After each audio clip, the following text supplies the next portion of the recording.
With the rise of African fashion being very trendy right now, many conversations have arisen around African fashion, African heritage, African culture.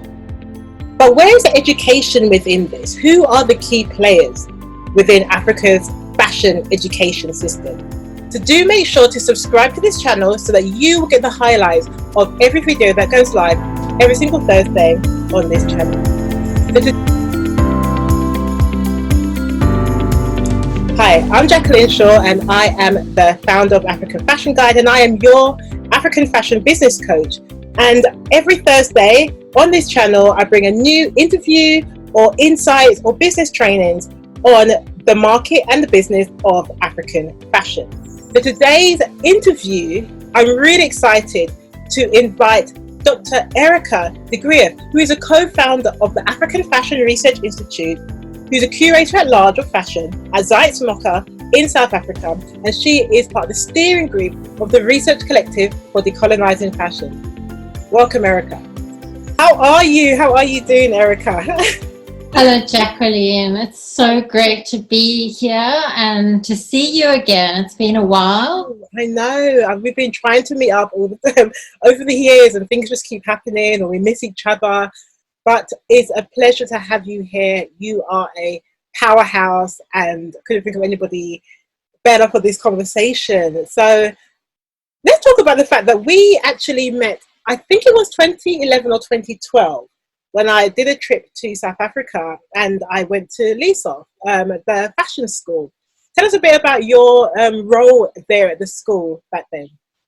Hi, Jacqueline. Yes, I remember that day very well, that you had made inquiries.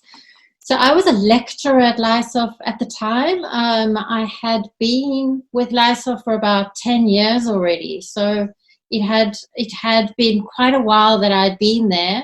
And I had obviously evolved from teaching right across a number of subjects. So I was head of department at the time. And I had the great pleasure to welcome you both to Leesof. So Leesof was a fashion school based in Johannesburg. Right. And they had also sort of founded at around the time when I joined them. So I'd really kind of worked with them from the beginning. And that had been such an amazing opportunity for me to develop course materials. And obviously the first kind of access one has to information is what is already out there. So I think I kind of remember that conversation that we had there, and I was teaching history, I was teaching textile studies, I was teaching media, I was teaching fashion studies and fashion theory. And the key points of what I was working with was how in post-apartheid South Africa, and this was in 2011, so this was literally a year after the big World Cup soccer and the whole sort of global attention. Yes, of course. Yeah, the whole global attention on South Africa and what was coming out of designers and what were they referencing. So the key area of my sort of pedagogy at the time was to kind of, how do you decolonize the curriculum? How do you take what's not written in the textbooks? Because even today, these fashion textiles, fashion history, fashion design, fashion whatever, fashion media, the focus and the voice that's being articulated is one of the global north, or a Eurocentric definition of fashion. Absolutely. And that's what I wanted to talk about, because first of all, there's a conversation around fashion as education within Africa from the African perspective, where you always hear the stories of people saying that, you know, parents don't want them to do that kind of role because it's not seen as a proper career. So eyes tend to be on the four big kind of locations for fashion, or the cities like London, Paris, New York, for example, and Milan. and a few others around the world that are focused on it as the areas where fashion actually is birthed. But we know that Africa has been doing style, has been doing fashion textiles and so forth for centuries. But the education of it, how do you see the growth, if there is any, of fashion education in Africa? Because, what are you seeing or have seen of late? I think really a really interesting question is this idea of why do we know so little about the history of fashion from Africa?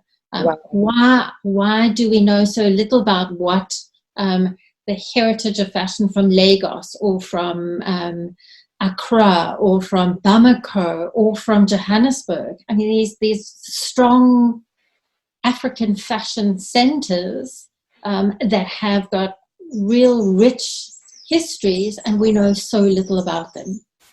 So that's the real challenge for education on the continent, is if every single book that you pick up says so little about, I mean, we essentially, I mean, it has improved, but 10 years ago when I was lecturing, Africa in a fashion textbook was a whether it was a chapter on its own or whether it was part of a chapter of other world, of other dress systems in the world. Yes, it was seen as costume dress rather than under the title of fashion. And I guess fashion is something that is seen as, it's a little bit elitist, and I found that it's seen as something just from the West. Fashion is a Western thing rather than a global thing where there's, it travels around. And when we know about the textile industry, we know about the Silk Roads, we know about the transferring of materials and, globally. So it's a global institute, but a business. But then it's just the lens that people are looking through seems to be that fashion is a European thing, and maybe an American thing, maybe more of a Japanese thing, maybe, that makes it cool, but not Africa. Because Africa's about costume. It's about, it's not about fashion, which is really interesting.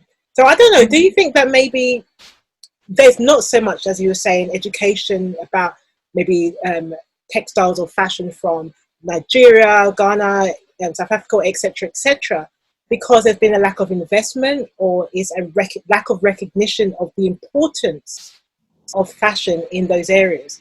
Or do you think it's more that it's coming from the Western world, that it's not important, or is it a local thing?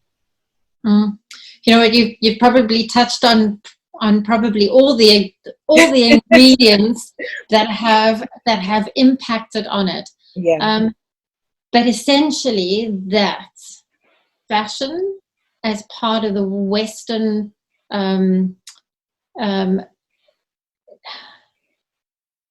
execution of power was a colonial project. So the definition of fashion and the way in which it spread as part of the colonization of the world, fashion was absolutely a key ingredient. So to promote the clothing of the colonists as fashion and the colonized as dress and tradition. Sort of stuck in the past, unchanging, and not of the now. So it was a colonial act. So the impact of that, so the writing of these histories, the sort of creating this binary of the other system. So there's fashion, and then there's the other. Yes. So, and the way in which it played out on our bodies, I think was really so. The key thing is that it was a power. It was political. And money follows that. So you say that there was a lack of investment, but in terms of the need to decolonize, the definition of fashion, the need to decolonize the publication of those stories. Yes. And so fashion education on the continent still served where the money was, and still does. A lot of education on the continent still serves where the money comes from, and that money still seems to be European. So big brands, big labels, big French fashion houses, the big sort of fast fashion systems are still all of the global north. So there are a lot of fashion education institutions that still serve what I would call a very colonial definition of fashion, as a Western idea that the fashion capitals belong to Paris and New York, and style starts in the global north. Wow. You know, there's so much going through my head right now. We're going to come to all of these points, because just saying that it serves the fashion, is the whole colonization of it, and how it is serving them really, and how, oh gosh, okay, I'm going to come to it, because I'm going to go off on a tangent, and I'm not going to keep to what I want to say, but everything's going to come through that topic. But let's just, because you are all around fashion education, that's a major part of your expertise. You yourself have done your own PhD. You've extended your studies, even though you were qualified tutor, lecturer, educator. You have increased your studies, and recently, or the last couple of years, you finished your PhD, and you was focusing on decolonizing African fashion. So let's talk a bit about that even more. From the research that you did, why you chose? Why is it such a major thing for you? I mean, it's easy to answer because living where you live, I can imagine the impact. But why choose that as a topic for your PhD? And yeah, tell us a bit more about it. I'm excited to learn. Thank you. So my PhD was titled Sartorial Disruption. Wow. And yeah, and it really is about the power of dress to start to disrupt certain kinds of narratives. So looking at dress objects. So you met me while I was lecturing. I've kind of moved on to a much broader public sphere. I think it's very powerful to be able to lecture. I think it's very powerful to work with students. But there's a limit to what difference to their world you can make. So I was very aware that when students would leave LISOF, that they had the capacity to speak from their own story, from their own positionality. Yes. And yet they would exit, and the media was still telling them stories that anything to do with Africa was a pretty backdrop. All those Vogue campaigns, all the the setting. It was a beautiful setting to photograph Western fashion. So the media was still using these kinds of tropes, but not just the media, also museums.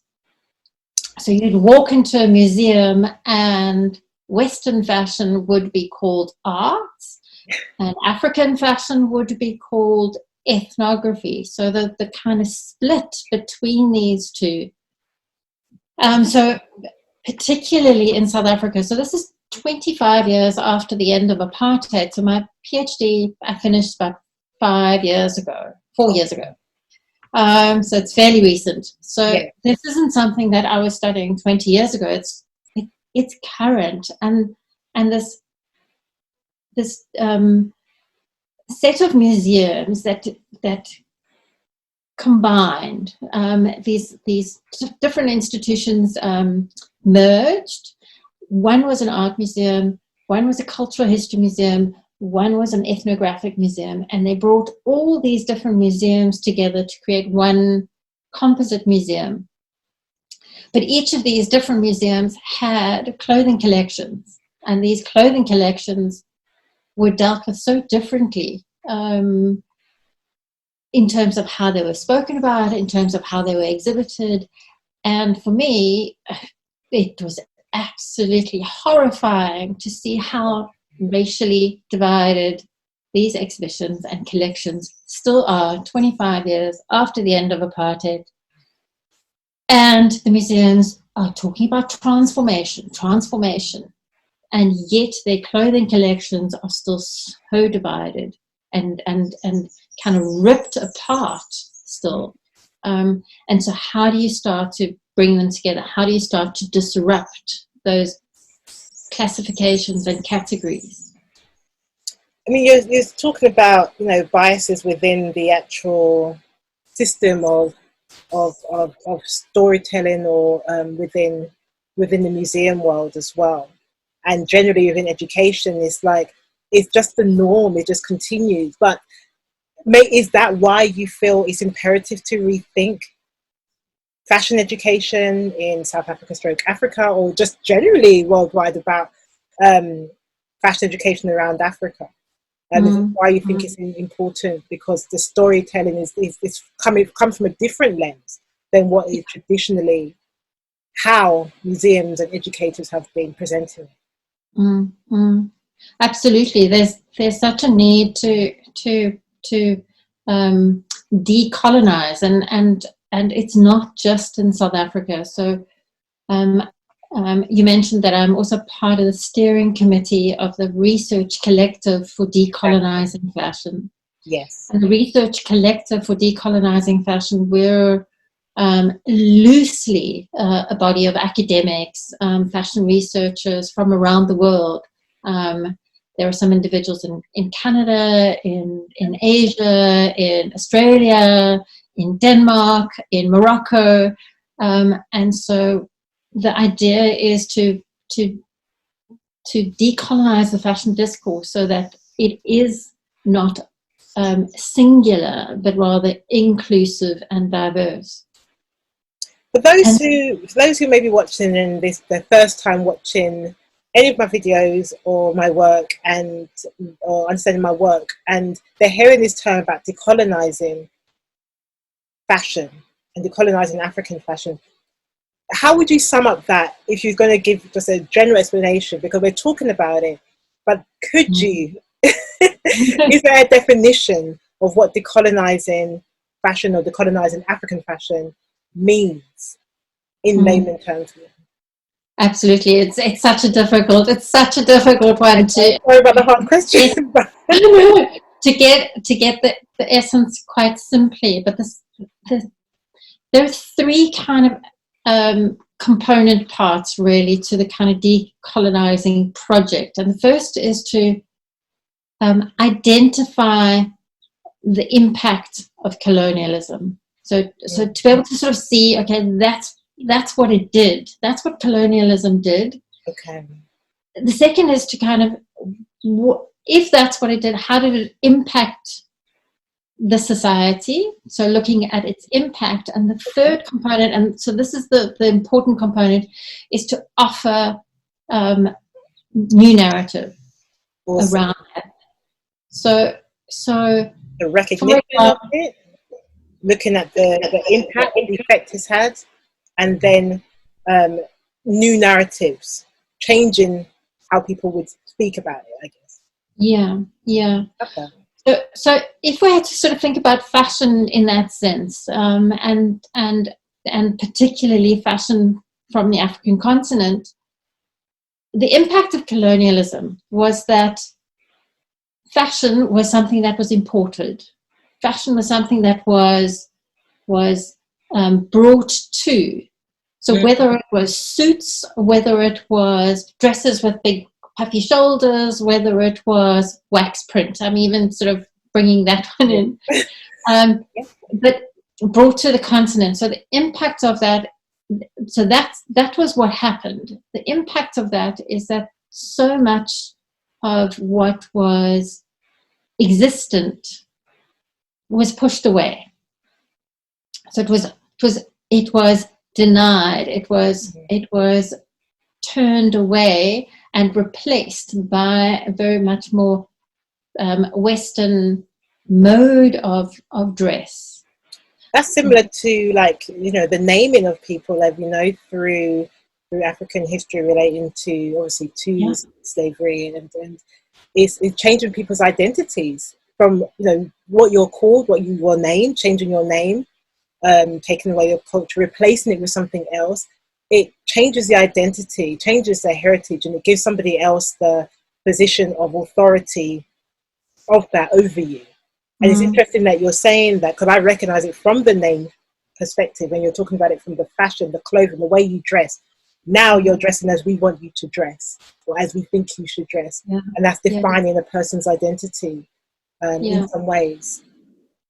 And so I think that the important thing is then to sort of say from there, it's not a desire to go to the pre-colonial, to kind of sort of say, okay, well, you know, let's just carve out 500 years of our existence, creativity, meaning making, trauma, joy, discovery. Let's just carve that out and go to the pre-colonial. So I think there's a real danger where people sort of have a sense that the decolonials is the pre-colonials. I'm just placing that there. So the decolonial is in the contemporary, in the now. How do we draw on more diverse stories? How do we bring back the stories that have been carved right out of our history? How do we bring those stories back in and elevate those stories? So listening to the voices of deeper, more personal, more positioned stories. It's good that you mentioned that, because this is kind of relating to the idea that you have of taking these conversations from, because the aspect of it, bring it into the classroom to re-educate people and to inform people and to raise awareness of things they may not have realized around it, and decolonizing through that education. But also there's an aspect you also have spoken about in regards to take that conversation from the classroom and then bring it into new realms like conferences, into journals you mentioned, and even into the public realm through areas like media, exhibitions, places where the average person who may not be in academia or may not be studying, they will go and see it, and then they can also change their mindset. And so maybe would you say that is now the next stage for you, is because as you have moved from education into like the museum field, is that really where you're at now, taking that conversation into new realms? I suppose it's broadening where those conversations are able to blossom. So the classroom is one area where it can blossom. And I'm going to just take an example here. So I think you may be aware of the work of a South African designer called Thebe Magugu. Absolutely. Amazing. And fabulous. Lovely guy as well. Yeah. So talented. His work is amazing. So I did have the pleasure of getting to know him as a student. Wow. Yeah. So we also mentioned that he won the was it LVMH? Prize? He won the LVMH. I just mentioned that as well. Give him the props where he deserves. He's done really well. So you educated him at some point. Yeah.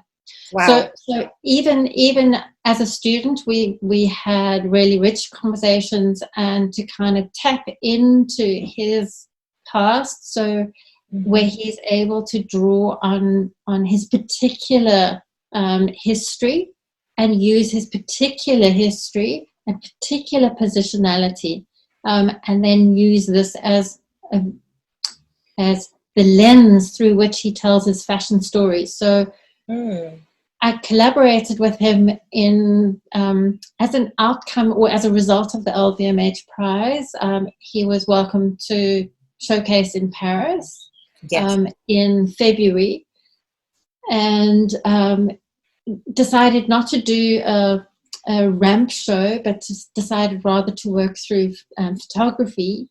And his photographic project was then to go back to Kimberley, where he grew up, and draw on his childhood, his life, the community that created him as a designer, that created his aesthetic sensibilities.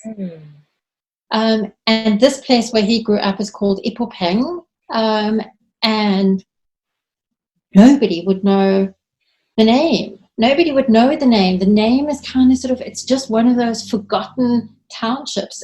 The stories that you would never know about an individual, an artist, a musician, somebody who ran the school. So he drew on very, very personal stories, used that to create a series of photographs, and then exhibit the photographs in Paris.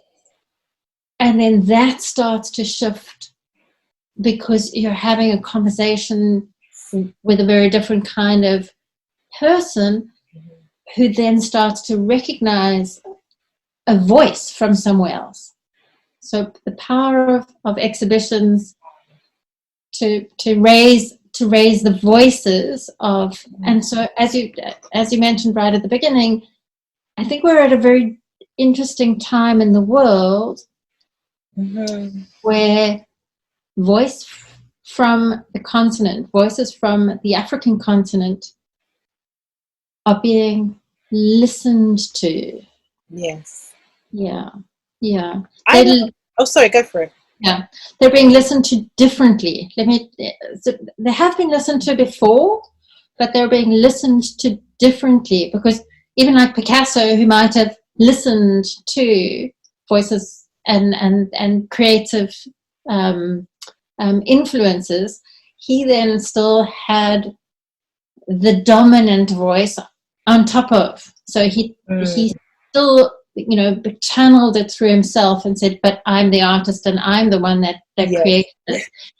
Whereas I think the listening is different now. I think there is a shift in the platform. Differently, yeah. It's been challenged. People are, industries and press and media are being challenged to listen differently because of uprising, because people are commanding to be heard.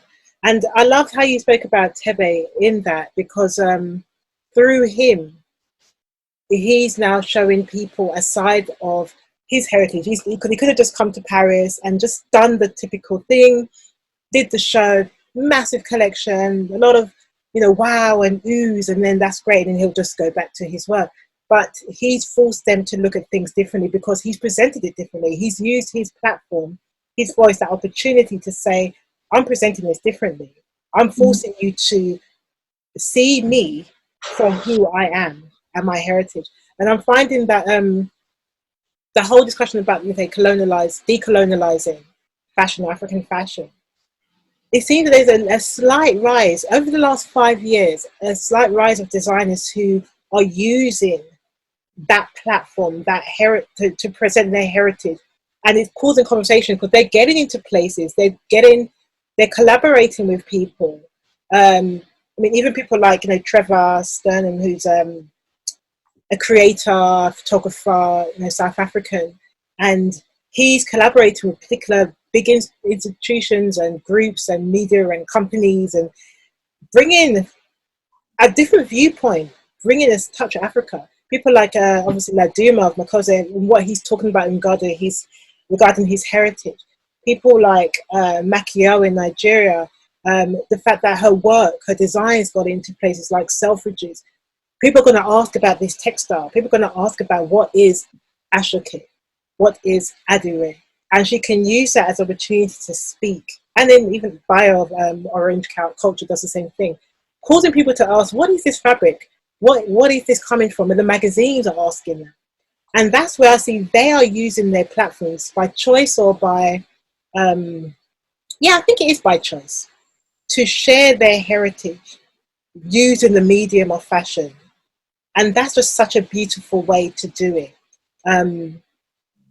It's such a beautiful, tangible, and modern, contemporary way of doing it. Because some people associate museums as old and, your granny takes you there. And it's something for old people to go. But, even museums are changing up a lot now. But there is an association that is old and fashion is the new. And style. And so it's like, I like how they're using these platforms So together, I think it's a great thing. And you worked at a museum. You worked at the Zeitz Museum of Contemporary African Art, or called, MOCA. Beautiful, beautiful museum, beautiful location. And you were there for a year with a curatorial role within African fashion. Tell us about that, because that must have been it must have been exciting. Wow, please tell us about that. That was completely and totally exciting and incredibly rewarding experience. That for a year, the Zeitz Museum of Contemporary African Art, they opened in 2017, and then I think it was literally the following year that they ran a fashion project for about a year. Awesome. And for me, it was this is an opportunity to had your name all over it. to do something really important for and unfortunately I had to start somewhere, and I had to start with South Africa. It's the place I know.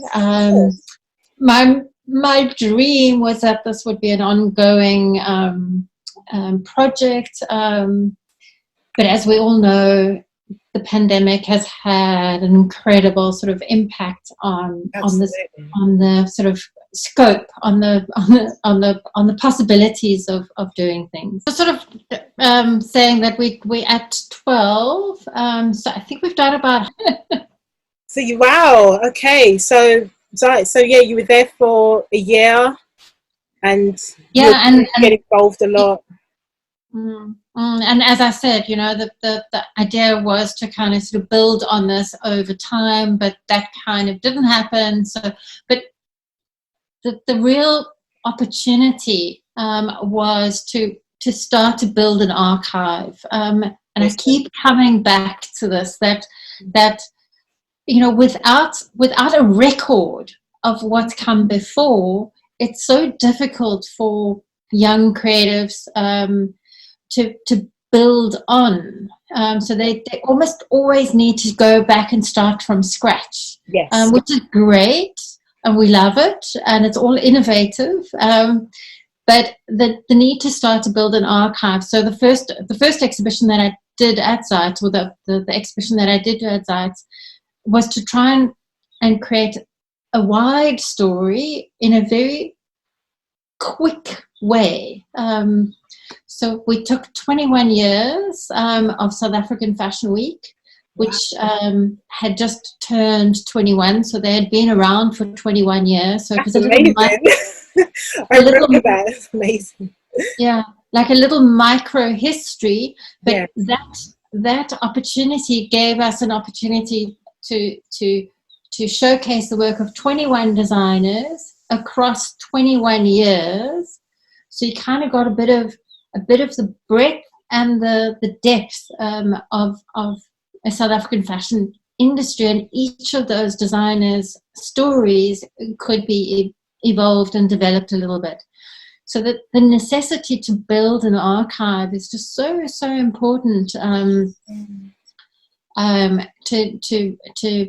get stronger information. I mean, even if I think of your book, which is now how many years? Gosh, that is embarrassingly 10 years old. I've got so much more to bring out because there's so much happening in that. But yeah, absolutely, archives, directories, research, data. That's what people say Africa's been missing. Yeah.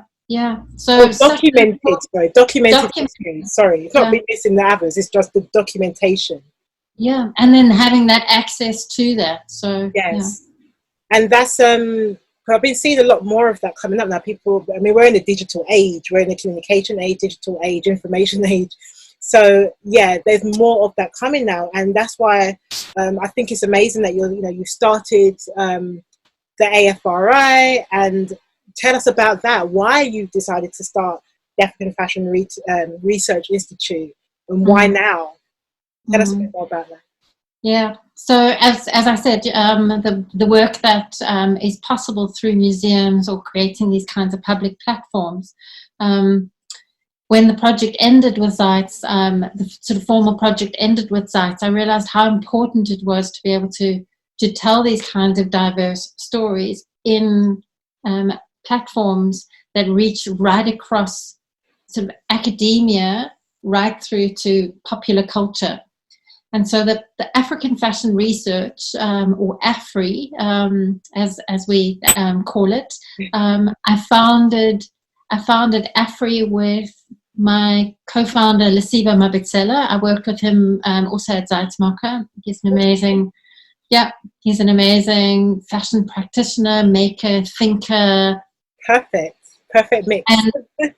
And the need to be able to create a decolonial platform that brings African voices around fashion and African positions and African research into one place.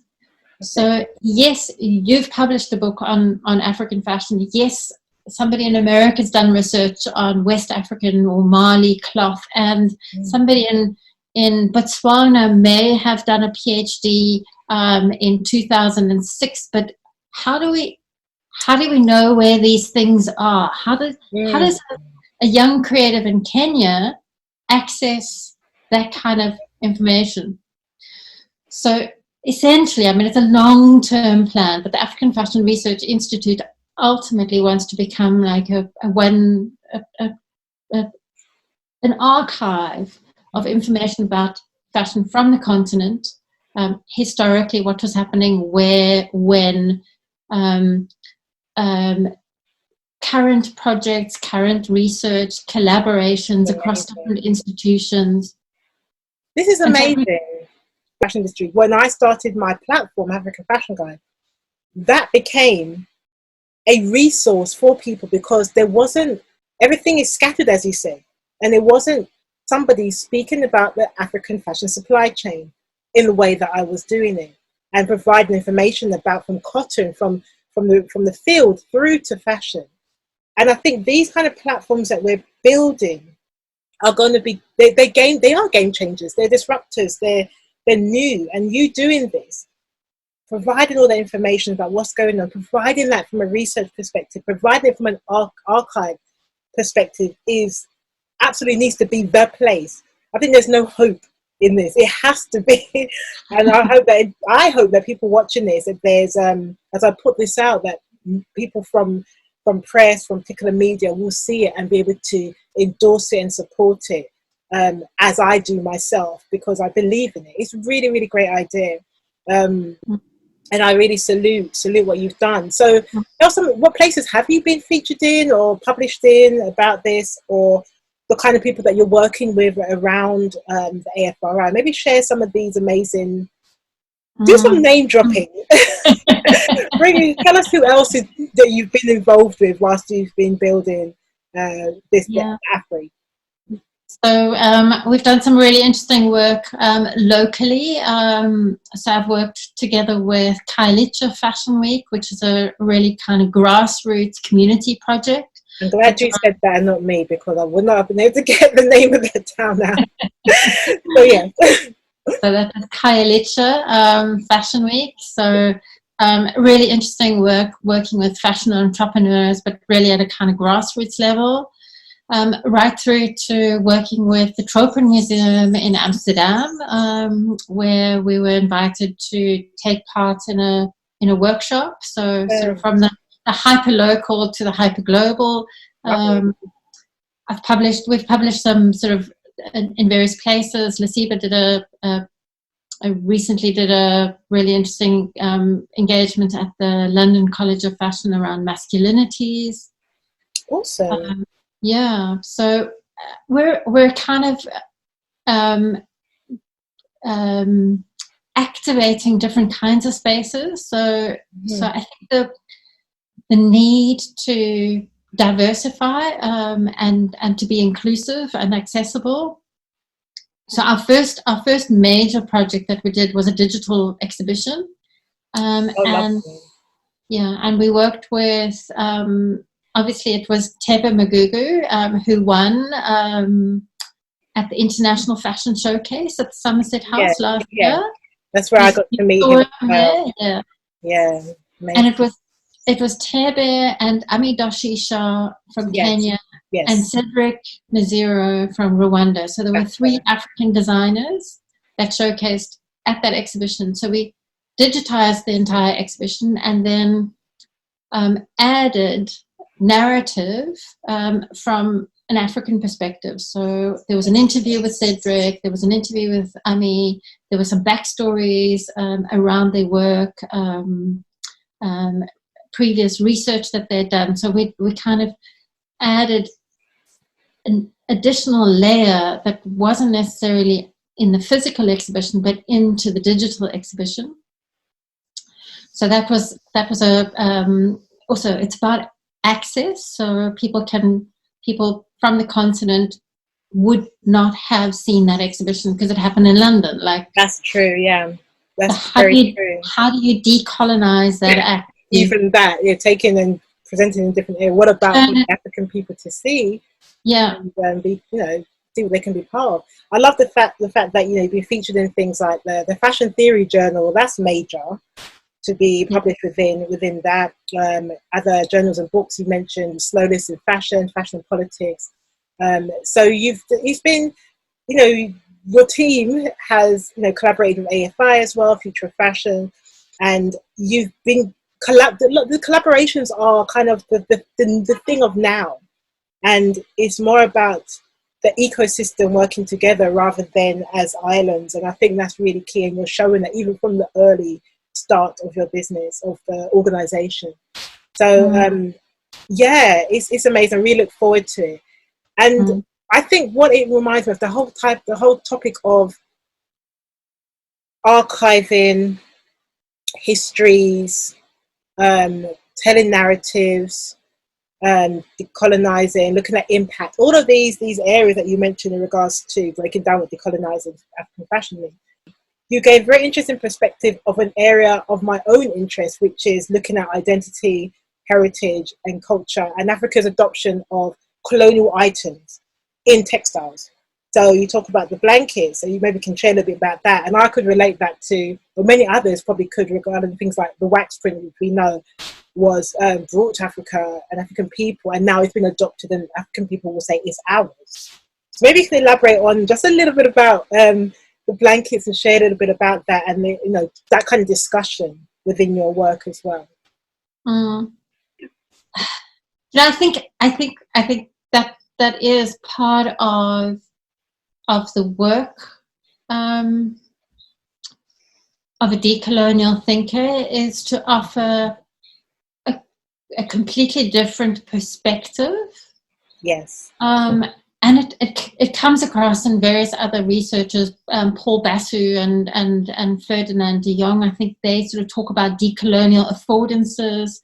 There are other researchers, Rolando Vasquez also talks about it, and Walter Mignola. So the decolonial thinkers, they talk about this, the sort of positionality, and so offering a story or offering a lens into an object through a very, very different lived experience. Yes. And I think it's that lived experience. So the story of the Basutu blanket has so often been told from a perspective of it. There were blankets made primarily in Manchester, and they are now being manufactured in South Africa. But the original sort of blankets were that there were blankets made in Manchester and brought to the continent. Yes. To this tiny little landlocked country called Lesotho, where they were very quickly adopted as a way of wearing, in very much the same way as a skin would be worn, like an animal skin. Yeah. So it's a way of wearing the object, and that way of wearing the object has has lived on. But the story has only ever really been told from a perspective of it arrived. True. But what is the wearing and the wearer? So to sort of position. So this object that was then incorporated into a kind of whole set of cultural practices at different points in people's family engagements, in ritual, in sort of another kind. So I talk about alternatives quite a bit. So the need to kind of sort of have different languages for things. So they put on this new meaning to its original intention of use. Yeah. So that's just that. That's that part of the discussion, the what you were teaching, and just that's the understanding of that. That yes, there's some things which are innately African, and there's some things that yes, we've been talking about it being brought to the continent, but it's how it's been adopted, what it's been used for, the idea of the language and the meaning of it being made and adopted and created by the African people themselves. I'm saying African collectively because we see this in many different countries and regions where this has happened. Again, the biggest story being the wax print, but I'm seeing that, I don't know what it's like with the blankets of late, but it seems that there's a revival of that which is innately African made when it comes to the textile industry I'm talking about, or the fashion industry.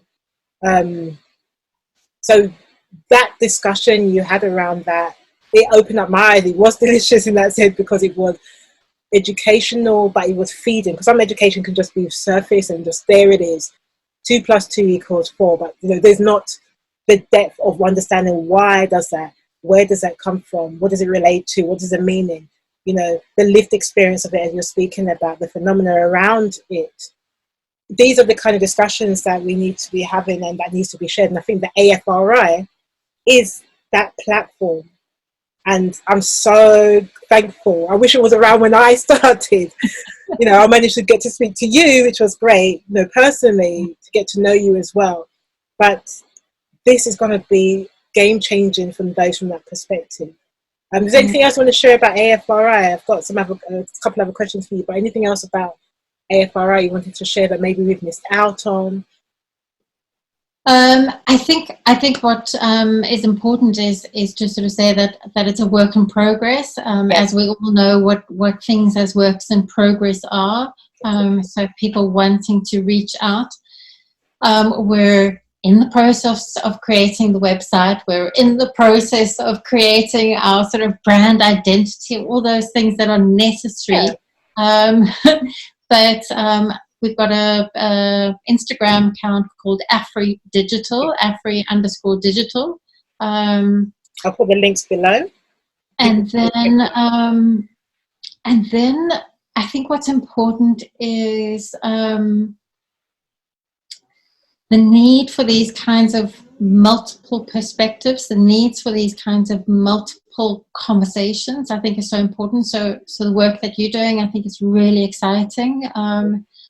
But it kind of also just reach out to a number of other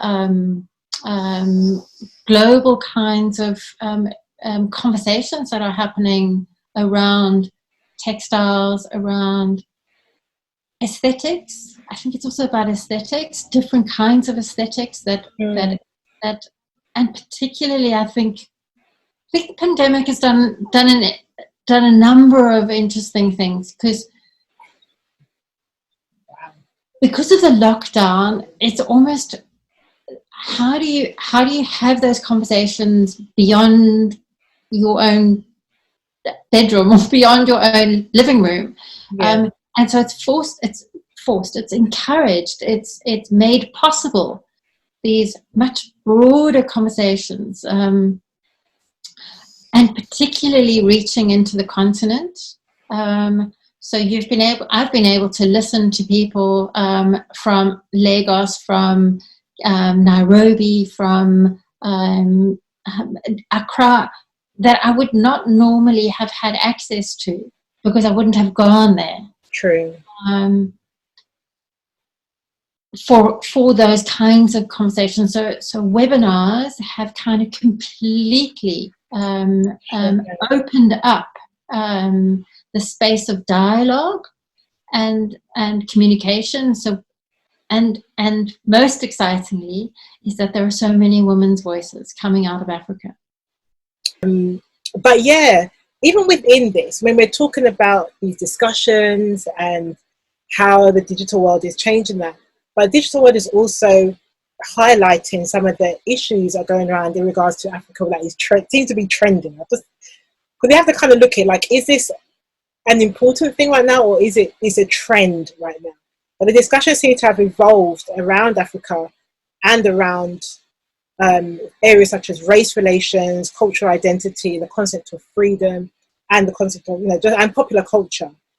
So these are all, like, for many sad reasons, like we've had in the US, coming through to Europe, and obviously with the pandemic and the narratives around Africa within the pandemic, all these discussions and these ways of thinking are evolving and what people are saying about it. So with Africa highlighted, Africa at the forefront of many conversations, when we look at African fashion and education around it, where can you see this going? Because it's now, like, it's there. It's not so much like here. It's here. As African fashion is in people's faces much more. But the education around it for young people, or not even just young people, just general people who want to get educated, where do you see the education going around African fashion? Are you hopeful? I am.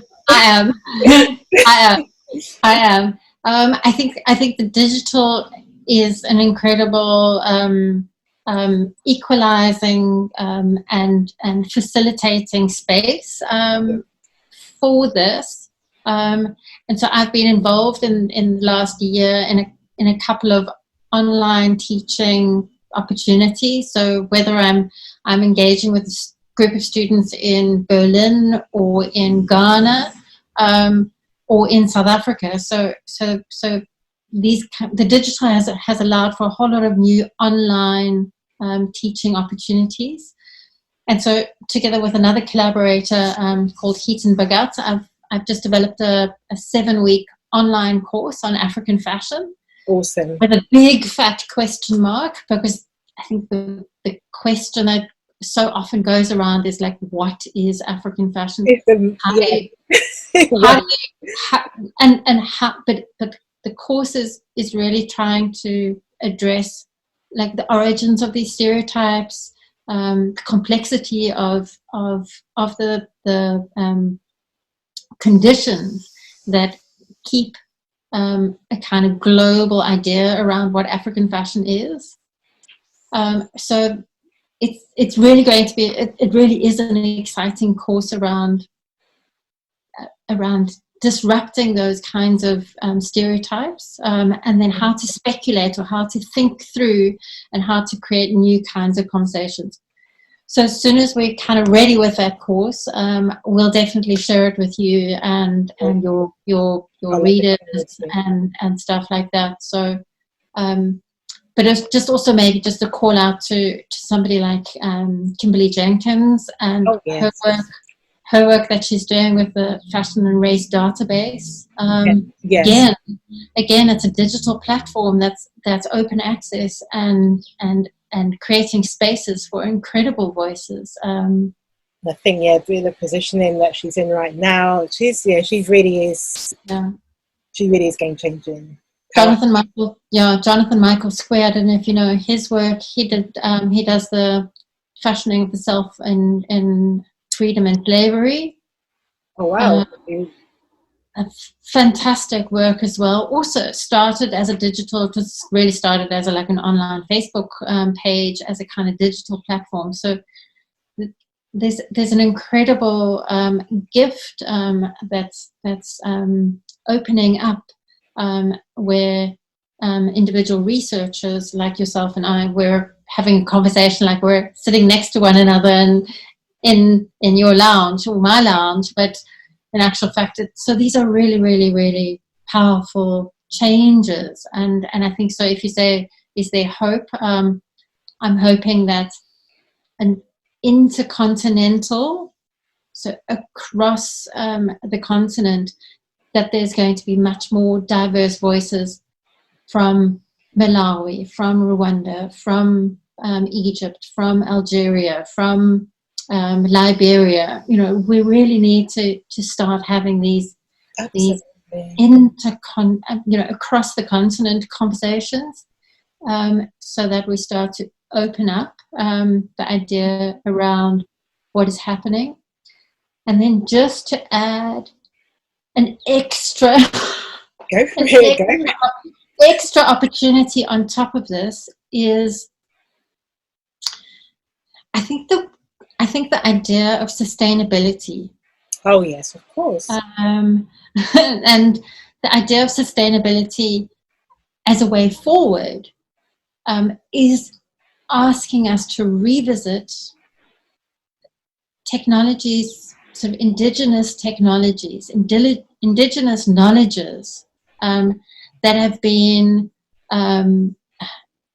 disavowed, really, in the light of Western modernity, but actually somehow these older and more connected to the earth and to sense of community, systems of knowing, systems of doing, ways of being in the world.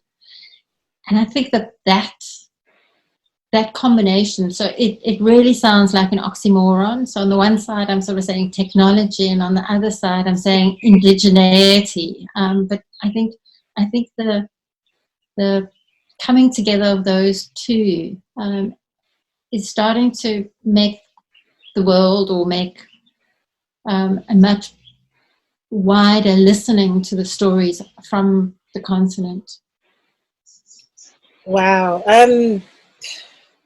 Thank you for that. I think you've actually covered anything. Is there anything left that you haven't shared about what's coming up next? Have you got any projects coming up at the moment? Obviously, you've got the AFRI, and to launch everything there, the platform and so forth, which takes a little bit more time. But is there anything that you've got that you wanted to share that you're doing? I know this whole year has just turned things upside down in regards to our plans, but have you pivoted and got new plans, or something you're about to launch, or a new book, or a journal, or the course you've mentioned? You'll give some more information about that once it's up. But is there anything else you wanted to share that's coming up for you? Or maybe somebody you know who's doing some amazing things in your network? We, together with a research collective for decolonizing fashion, we're working with a publication with Bloomsbury that should be coming out next year. Yes. Called Rethinking Fashion Globalization. So it's a much broader kind of project, Rethinking Fashion Globalization. So as body of writing. And then on a project kind of level, I think the need to kind of take stock of the impact on the planet through fashion. So the pandemic has also caused a lot of kind of like, what is the purpose of fashion? Like, do we need another fashion week? Do we need another collection? Absolutely, do we need, so this real kind of introspective kind of thinking about the fashion system around resources. Around resources. So a lot of the sustainability publication, and so I'm going right back to where I started, where I said the history books and the textbooks when I was teaching 20 years ago excluded Africa. And a lot of the sustainability conversation today excludes Africa. So I could get going on that one, but let me just hold it back. I've got so much, because I'm glad you mentioned that, because of what I do, I go to a lot of sustainable fashion, ethical fashion, eco fashion, whatever, circular fashion, whatever the term is at the moment. I go to a lot of these conferences and events, And I do raise that topic. I say, we're talking about these countries, and it's not just about Africa, it could be within Asia, with these people who are making the products, but we're not having them talk about it. It's more, it's the them and us. Bring some of these people into the conversations, bring some of these groups, and what about the African story within that? What about, bring these people in so we can build that narrative. And that is part of what you talk about decolonizing, is new narratives. And if it's the voices coming from them, if it's the voices of who's actually really involved, that's going to be changing things. That's going to be leveling up, allowing everyone to have the seats at the table. But yeah, I'm so glad you mentioned that, because it's been a slight frustration. But I have mentioned to many events about. But it's interesting that you sort of say leveling up, but I'm saying listening to, that the lessons that I think lessons around sustainability, around ways of living in the world with less resources, around making use of available resources. So the idea of circular design economies that have been existing on the continent for a very much longer time. It's not just a trend. A new thing, yeah. Not a new thing. So where are the lessons coming from? So the project that I'm working with is really to try and raise the voices within that sustainability dialogue to be able to learn from the global south. That is so, oh my gosh, you have just excited me for the rest of this week. So thank you. It's what a good way to end this conversation. What a good topic, that even within sustainable fashion, they as well could be bringing these conversations from those from others who have been doing this for time before it became a popular title, a popular trend. That it's been existing. It's not a new thing. Yeah. And that relates to how things are seen right now in relation to Africa. There's a lot of things that have been existing and being done, but once it's been given the title of fashion, is now fashion versus dress. But the dress was, titled topics, conversations. I thank you so much, Dr. Erica, for sharing your expertise, sharing your awesomeness. Everybody who's watching, please see the links below for all her contacts. Erica, thank you. I hope you've enjoyed the conversation as much as I have. Absolutely, Jacqueline. It's such a pleasure just to have friends in the work that we do, and that's we have work to do, yes. But we're a community, and so I'm really, really, really grateful to be part of that and to share with that. Awesome. Thank you so much, Jacqueline. Thank you. And that's it, everybody. So I hope you've had a great experience listening to what Dr. Erica has to say. She has a lot to share. Do go check her out. And remember to subscribe to this channel so you can be informed of all the amazing people I'm having on here as part of the Fashion Africa Voices discussions that I'm bringing people from around the continent, and those people are involved in the industry, telling the stories from the continent, from their perspective, from their lived experiences, as Dr. Erica has mentioned. So do subscribe to the channel, and I will see you on the next video. Thank you. Thank you.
took African fashion in the opposite direction. It took Thebe Magubu's childhood home, which is Ipopeng, and he took it to Paris. So he reversed that